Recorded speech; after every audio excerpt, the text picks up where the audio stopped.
দুই একটি ইসলামী দল জিয়াউর রহমানের অনুকম্পায় রাজনীতি করার সুযোগ পেয়েছে বলে মন্তব্য করেছেন বিএনপি সিনিয়র যুগ্ম মহাসচিব রুহুল কবির রিজভী। কুড়িগ্রাম কেন্দ্রীয় ঈদগাহ মাঠে জুলাই আন্দোলনে জেলার 10 শহীদ পরিবারের মধ্যে আর্থিক অনুদান বিতরণ অনুষ্ঠানে তিনি একথা বলেন। গত 16 বছরে বেগম খালেদা জিয়া ও তারেক রহমানের নেতৃত্বে গণতন্ত্রের যে পটভূমি রচিত হয়েছিল সেই পটভূমির উপরই জুলাই আন্দোলন বিজয় লাভ করেছে বলেও মন্তব্য রুহুল কবির রিজভীর। অনুষ্ঠানে আমরা বিএনপি পরিবার কেন্দ্রীয় কমিটির আহ্বায়ক আতিকুর রহমান রুমন, কুড়িগ্রাম জেলা বিএনপির আহ্বায়ক মোস্তাফিজুর রহমান ও সদস্য সচিব সোহেল হোসেন কায়কোবাদ বক্তব্য রাখেন।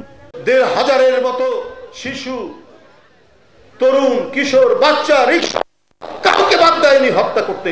এই কুড়িগ্রামের মতো একটি জেলায় যদি 10-12 জন যদি শহীদ হন, তাহলে আপনি বলুন যেখানে আন্দোলন হয়েছে খুব তীব্রভাবে, সেখানে কি অবস্থা বিরাজ করেছে। কই এগুলোর কথা তো আপনারা বলেন না।